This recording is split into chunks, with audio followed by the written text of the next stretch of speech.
The day Earth learned it wasn't alone was also the day it learned to fear the stars. It began on an ordinary Tuesday in April 2087, when the USV Pioneer detected an unusual energy signature while exploring the outer reaches of the Alpha Centauri system. Captain Eric Daniels stood on the bridge, his weathered face illuminated by the glow of holographic displays. After 20 years in deep space missions, he thought he had seen everything. He was wrong. "Captain, we're picking up something at coordinates 27 to 3305, said Lieutenant Mia Johnson, her fingers dancing across the sensor console. "It's massive, and it's not registering as any known celestial body." Daniels leaned forward. "Magnify and put it on the main screen." The image that appeared silenced the entire bridge crew. A vessel, clearly artificial, with an angular design that seemed to absorb rather than reflect light. It was at least 3 times the size of the Pioneer, with what appeared to be weapon ports along its hull. "Open all communication channels," ordered Daniels. "Standard first contact protocols." Communications Officer Ben Hayes nodded, his hands trembling slightly as he activated the system. "Broadcasting universal greeting package on all frequencies, sir." For 7 minutes, the bridge crew watched and waited. The alien ship remained motionless, giving no indication it had received their message. "Should we approach, sir?" asked Navigator Paul Rivera. Daniels hesitated. Something didn't feel right. The ship's positioning seemed predatory, but first contact was too important to abandon because of a hunch. Maintain distance but continue broadcasts. Add visual elements to the package. What happened next would haunt the survivors for years. Without warning, the alien vessel's hull shifted, revealing multiple weapon arrays that glowed with an eerie blue light. "Defensive shields now," shouted Daniels, but his order came a second too late. The first blast struck the Pioneer's port side, vaporizing the research lab and the 12 scientists inside it. The ship rocked violently as emergency systems blared. "Return fire," Daniels commanded, grabbing the console as another hit shook the ship. The Pioneer's defensive systems, technology developed after decades of theoretical space warfare studies, responded. Particle beams lanced out, striking the alien vessel that seemed to do minimal damage. "Jump drive status." Daniels yelled over the chaos of exploding consoles and wounded crew members. 60 seconds to charge. Engineer Sofia Garcia reported from below decks. "But we've lost containment in sections 3 through 7. Another blast tore through the ship's medical bay. The screams over the intercom abruptly ceased. Daniels made the hardest decision of his career. Abandon all non-essential sections. Redirect all power to shields and jump drive. As the alien vessel prepared another barrage, the Pioneer's experimental quantum shields flickered to life. Technology that humanity had developed in secret, fearing this very scenario. "Jump in 5, 4, Garcia counted down. The alien ship launched a final assault, a concentrated beam that would have destroyed the Pioneer completely if not for those shields. Even so, the impact killed 8 more crew members as part of the hull breached. 1. Jump initiated. In a flash of distorted spacetime, the Pioneer vanished, reappearing at the edge of Earth's solar system. Of the original 43 crew members, only 17 survived. As medical ships rushed to extract the survivors, Captain Daniels recorded his final log entry. "They came without warning. They attacked without provocation. But they made one critical error. They revealed their existence while underestimating us, and they failed to finish what they started. Humanity now knows. We are not alone, and we are not safe. But neither are they. Because now, we know they exist, and we will be ready next time." The first shots in an interstellar war had been fired, and humanity had survived to answer them. The attack on the USV Pioneer changed everything. Within days, Earth's governments put aside their differences and convened an emergency global summit in Geneva. The wreckage of the Pioneer and the testimony of its survivors provided undeniable proof. Humanity was not alone, and its first encounter had nearly ended in disaster. "We need to understand what we're facing," said General Frank Harris of the United Earth Defense Force, addressing the assembled world leaders. This wasn't a misunderstanding. This was a calculated attack. In the months that followed, Earth's best minds worked tirelessly to decipher the alien technology and communications captured during the brief battle. Dr. Olivia Martinez led the xenolinguistics team at a hidden facility beneath the Rocky Mountains. Day and night, they analyzed the signal patterns intercepted during the attack. The breakthrough came on a cold November morning. Dr. Martinez burst into the command center, her eyes wide with excitement and fear. "We've decoded their communications," she announced to the room of military officials and scientists, "and there's more than one species involved." She displayed the translated messages on the main screen. The room fell silent as they read the words from another world. Class 3 aggressive species encountered in Sector 7. Initial containment attempt unsuccessful. Scout vessel destroyed.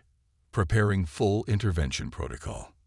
Further translations revealed the existence of something called the Galactic Coalition, an alliance of 7 advanced alien species that viewed emerging spacefaring civilizations as threats to be eliminated before they could expand beyond their home systems. "They've done this before," Dr. Martinez explained, her voice solemn.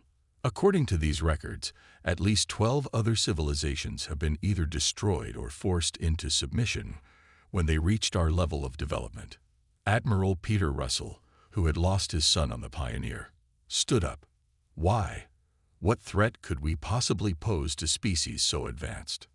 Dr. Nate Jenkins, a xenoanthropologist, offered a theory. "Fear. These messages suggest the coalition formed after a devastating war with an expansionist species centuries ago. They now practice preemptive containment of any civilization showing similar traits." "And humans qualified?" asked Defense Secretary Elizabeth Morgan. "Yes," replied Dr. Martinez. "They classify us as a Class 3 aggressive species, a designation for species deemed too dangerous to allow interstellar travel. Our history of warfare, our rapid technological advancement, and our resource consumption patterns all triggered their protocols." The room erupted in debate until Admiral Russell slammed his hand on the table. "It doesn't matter why they attacked," he said firmly. "What matters is that they will attack again. And next time, they'll send more than one ship." Intelligence from the decoded messages suggested the coalition operated from multiple star systems at least 20 light-years from Earth. Their technology appeared to be 75100 years ahead of humanity's current capabilities. President Rachel Winters made the most important decision in human history that day. "We will not announce this to the public yet. Mass panic would only make us more vulnerable. Instead, we begin preparation. Every resource, every mind, every factory, all directed toward defense. If they come back, we need to be ready." Within weeks, the Jupiter Accords were signed by all nations, uniting Earth under a single defensive strategy for the first time in history. Deep space monitoring stations were established throughout the solar system. Research teams began developing weapons systems designed specifically to counter known coalition technologies. Dr. Martinez continued decoding intercepted signals, building a picture of the enemies humanity now faced. The coalition was powerful, but not invincible. They had weaknesses, internal conflicts, and blind spots. "They think they know us," she told the newly formed Earth Defense Council. "But they've only seen a fraction of what humanity is capable of when united against a common threat." The silent preparation for war had begun. For the next 15 years, Earth transformed itself. What began as a desperate scramble for defense evolved into the largest unified effort in human history. The planet's resources, industries, and brightest minds focused on a single goal: survival. Admiral George Wilson stood in the observation deck of Ganymede Station, watching as construction drones swarmed around the massive ship-taking form in the hidden shipyard. The vessel would be the flagship of humanity's new fleet, incorporating technologies that would have seemed impossible before the Pioneer incident. "How many does this make?" asked Colonel Susan Baker, who had just arrived from Earth, 37 combat-ready vessels, and 15 support ships. Wilson replied, his eyes never leaving the construction. All built in secret, all equipped with our latest advancements. The official story told to the public was that increased space activity was for resource mining and colony preparation. Few knew the truth, that humanity was quietly arming itself for an interstellar war. Dr. Alan Foster's team had made remarkable progress reverse engineering the alien technology salvaged from the Pioneer battle. Their most significant breakthrough came in weapons systems. The Coalition relies heavily on energy shields that operate on predictable frequencies, Dr. Foster explained during a briefing with military leaders. We've developed phase-shifting projectiles that can bypass those shields by changing frequency mid-flight. Meanwhile, Dr. Samantha Powell's quantum computing division created battle prediction systems that could analyze and counter Coalition tactics.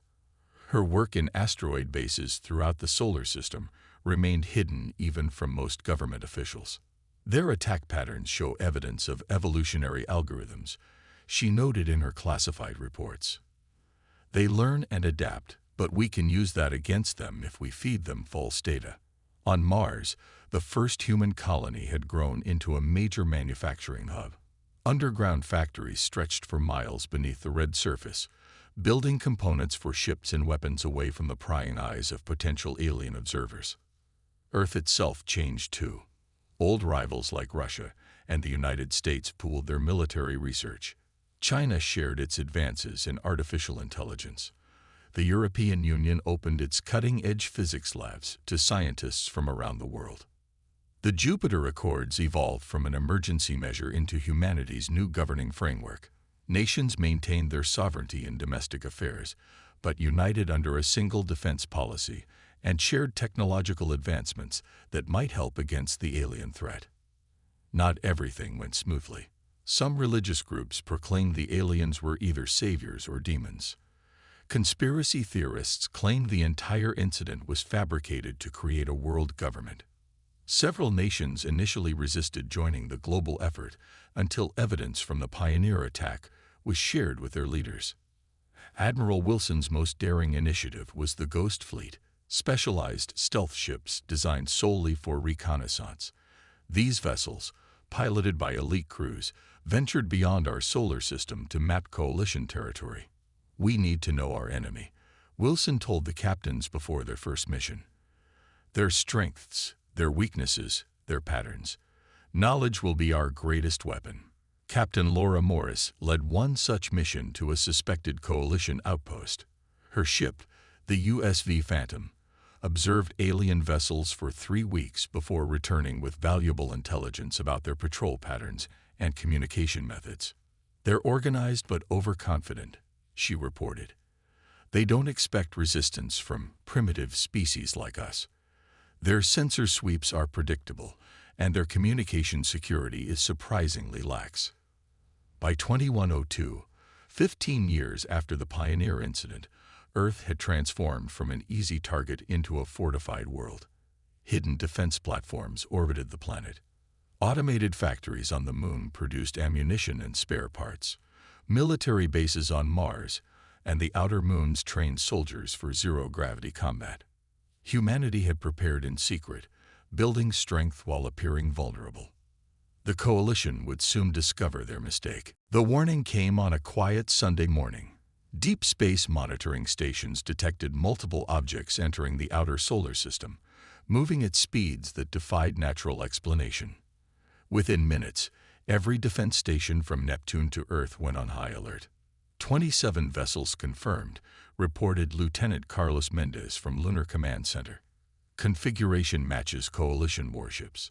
They're on an intercept course with Earth. Admiral Wilson stood in the control room of Cirrus Base, Earth's hidden command center within the asteroid belt. Around him, officers and technicians prepared for humanity's first real test against the Coalition. Time to arrival, he asked calmly. 3 hours at current speed. Sir. Wilson nodded. Execute Operation Thunderbolt. All stealth platforms to holding positions. Fleet elements to remain hidden until my command. Across the solar system, humanity's carefully hidden defenses prepared for battle. On Mars, underground missile silos opened silently. Near Jupiter, seemingly abandoned space stations powered up advanced weapon systems. In Earth orbit, satellites that appeared to be weather and communication equipment revealed their true nature. The Coalition fleet approached with confidence, following standard protocol for eliminating a primitive civilization. Their intelligence suggested Earth had basic orbital defenses and perhaps a few armed spacecraft, nothing that could threaten their advanced warships. When they reached the orbit of Mars, the aliens broadcast a message in multiple Earth languages. People of Earth, your species has been deemed unfit for interstellar travel. Submit to Coalition authority or face elimination. The response came not in words, but in action. Dr. Lisa Chang's quantum targeting system activated first. From hidden platforms throughout the asteroid belt, precisely calibrated energy beams struck the lead Coalition vessels. These weapons, designed specifically to bypass alien shields, damaged 5 ships before the Coalition realized they were under attack. They're adjusting shield frequencies, reported Dr. Chang from her station on Phobos, switching to secondary targeting protocols.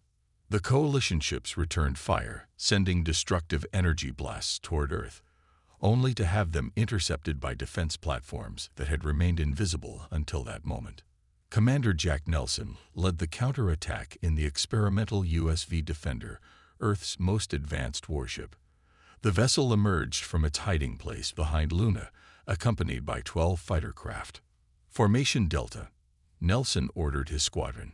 Target their command vessels first. The Defender's revolutionary propulsion system allowed it to move in ways the Coalition ships couldn't predict. Nelson's crew executed maneuvers that seemed to defy physics, avoiding enemy fire while delivering precise strikes. "Sir, Coalition vessels are attempting to regroup," reported Lieutenant Emma Wright, Nelson's tactical officer. "Not today," Nelson replied. "Deploy pulse disruptors." The battle raged for 6 hours. Coalition ships, designed to overwhelm primitive defenses, found themselves outmaneuvered by Earth vessels that had been built specifically to combat their technology. Dr. Chang's targeting systems neutralized 19 Coalition ships. The remaining 8 attempted to retreat, but Nelson pursued the damaged command vessel. "We need prisoners and intact technology," Admiral Wilson ordered over the secure channel. "Commander Nelson, disable but do not destroy the lead ship." Using precision strikes, Nelson's crew targeted the alien vessel's engines. As the ship drifted powerless in space, Earth forces surrounded it. "Boarding teams ready," Nelson reported. "Permission to capture the vessel." "Granted," replied Wilson. "But be careful. We don't know what they're capable of when cornered." Marine Captain Rand Butler led the boarding party. His team, trained for years for this exact scenario, breached the alien ship and secured it section by section. For the first time, humans came face to face with the beings who had sought their destruction. The aliens, tall, gray-skinned creatures with 4 arms and elongated heads, surrendered after a brief resistance. Their captain, injured but alive, was taken into custody along with 23 crew members. Humanity had not only survived its second encounter with the Coalition, it had won a decisive victory. More importantly, Earth now had living alien specimens and intact Coalition technology to study. The real war had just begun. The captured Coalition vessel became Earth's most valuable asset. Scientists and engineers worked around the clock to understand alien technology that, while advanced, was not as far beyond human capabilities as initially feared. Dr. Isabel Reyes led the team examining the ship's propulsion system. "They use a form of gravitational manipulation we've theorized but never implemented," she explained to Admiral Wilson during his inspection. "With what we're learning, we could improve our own drives by at least 300%. Meanwhile, the alien prisoners presented a new challenge. Kept in a specialized facility beneath the Mariana Trench, they were studied carefully by xenobiologists and linguists. The Coalition species, which called themselves the Vraks, gradually revealed crucial information about the larger galactic political structure. Their coalition isn't as united as they led us to believe, Dr. Martinez reported after weeks of interrogations. The Vraks are just one of 7 species, and there are significant tensions between them.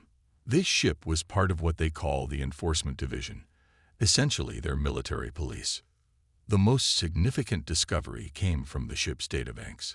Coalition records showed the locations of their major worlds, fleet movements, and most importantly, their communication network.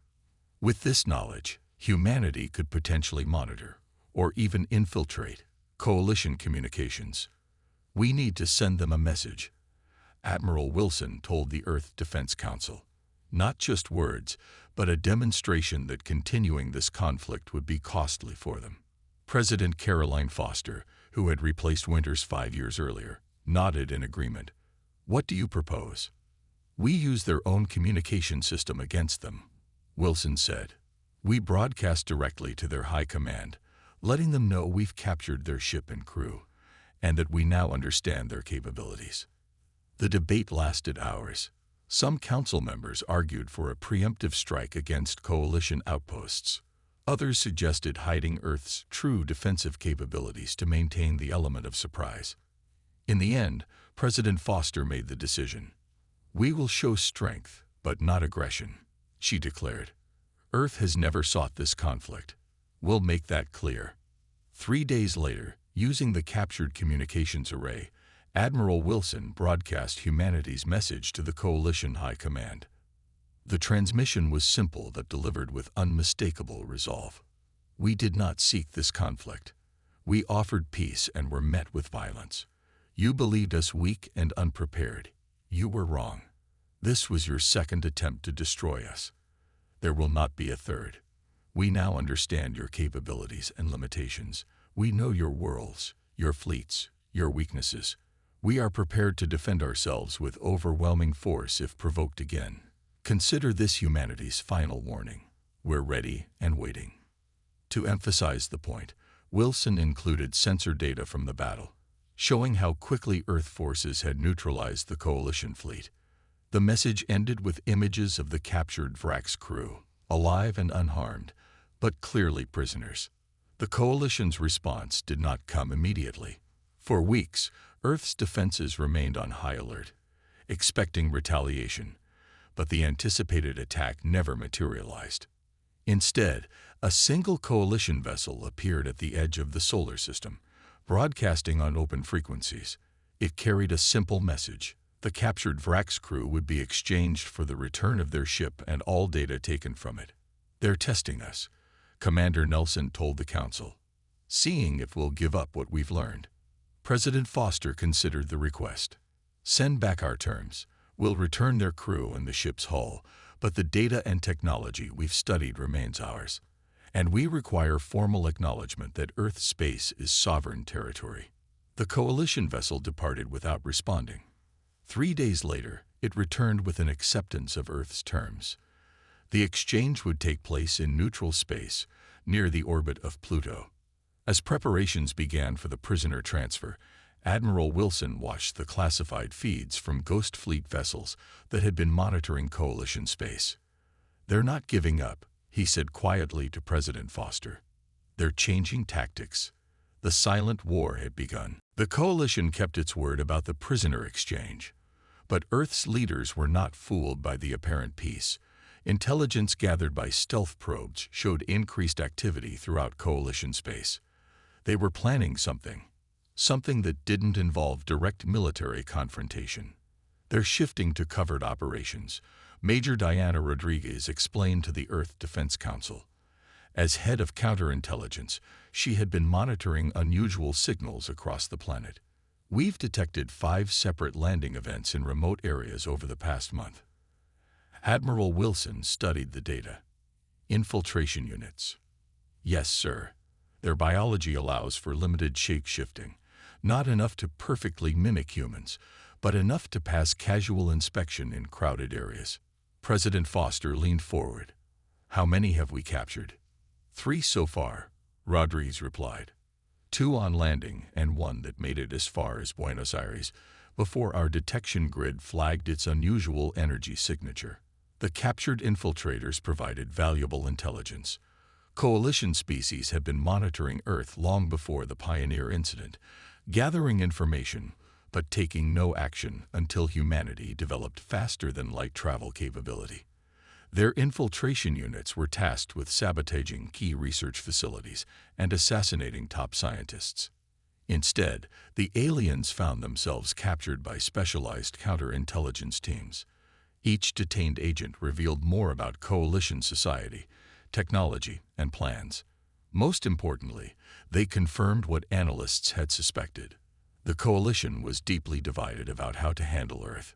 3 of their member species favor continued aggression, reported Dr. Martinez after interrogating the latest captive.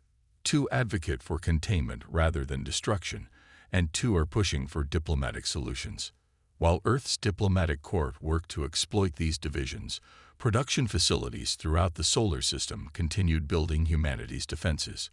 The shipyards on Mars, Titan, and in the asteroid belt worked continuously. Each new vessel incorporated reverse-engineered coalition technology combined with human innovation. Dr. Kevin Brady led the research team that made the next breakthrough. Working from a hidden facility beneath the Pacific Ocean, his group mastered quantum entanglement communications, a technology that allowed instant coordination between ships regardless of distance. The coalition never developed this, Brady explained during his presentation to military leaders. They rely on faster-than-light communications that still have a slight delay. Our ships will be able to coordinate instantly across vast distances. Admiral Wilson immediately recognized the tactical advantage.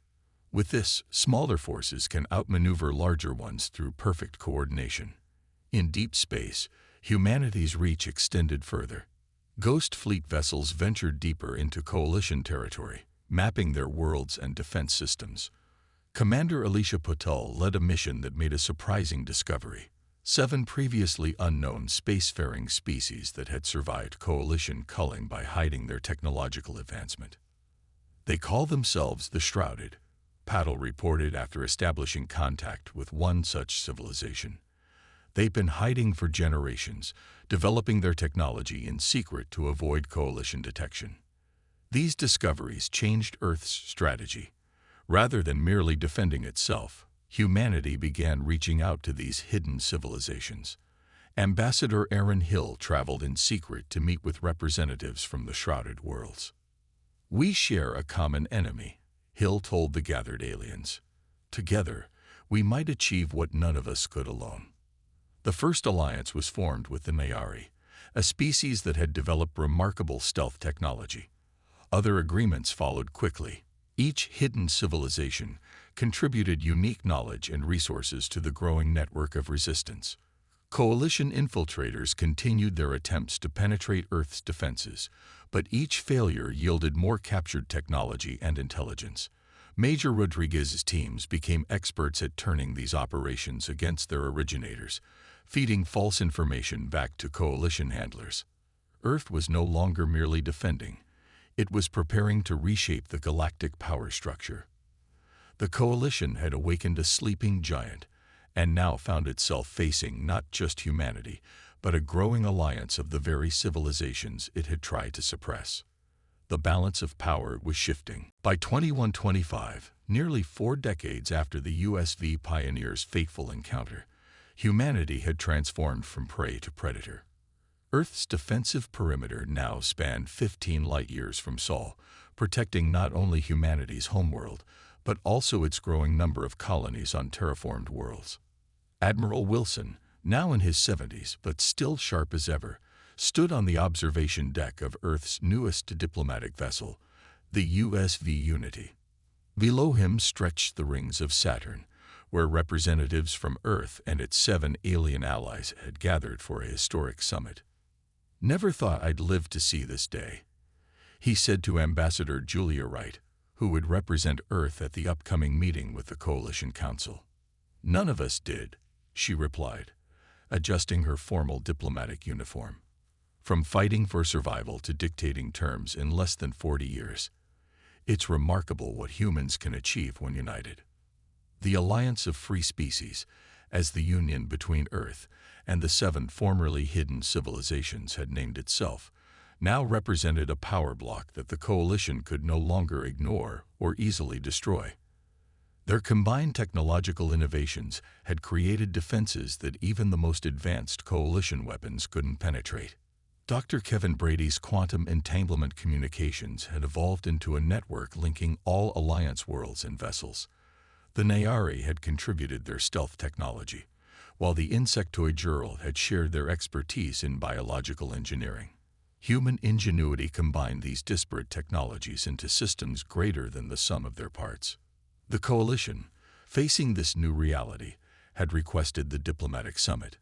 Their internal divisions had worsened as the more aggressive species pushed for all-out war, while others recognized the changing balance of power. "They're coming into range now," reported Captain Linda Monroe from the bridge. Wilson and Ambassador Wright watched as the coalition diplomatic vessel emerged from faster-than-light travel. It was massive and ornate, designed to project power and intimidate, a sharp contrast to the sleek, functional design of Alliance ships. "Let them have their pageantry," Wright said with a small smile. "We know where the real power lies." The diplomatic chambers aboard the neutral station orbiting Saturn had been designed to accommodate all species involved.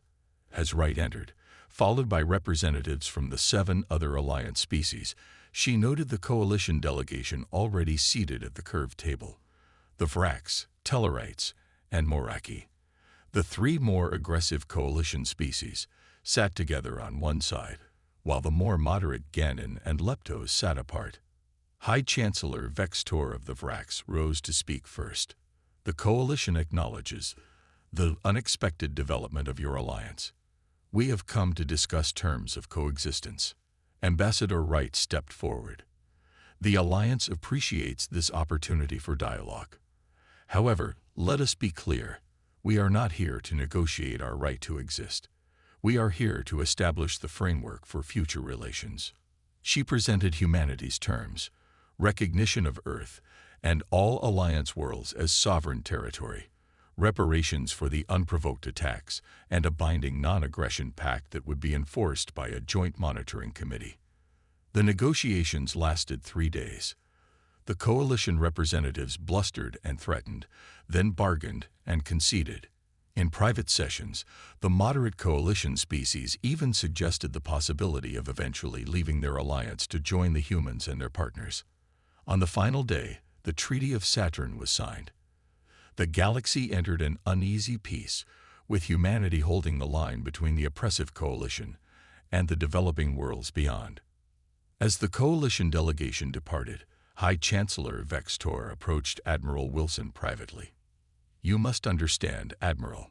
We have seen civilizations rise before, civilizations that brought only destruction. We sought to prevent another galactic war." Wilson met the alien's compound eyes steadily. "By starting one. Your mistake wasn't trying to protect the galaxy. It was assuming we were the threat." Back on Earth, celebrations marked the treaty signing. Schools and universities taught the history of humanity's rise from a vulnerable single-planet species to a galactic power. Children looked to the stars not with fear, but with wonder and ambition. Earth's message had been received across the stars. Humanity would not be eliminated quietly. They had prepared for centuries, imagining conflicts among the stars long before reaching them. The coalition had awakened not just another victim, but a guardian species that stood ready to protect both itself and others from extinction. The final warning had worked. Peace reigned among the stars, a peace maintained by the readiness for war.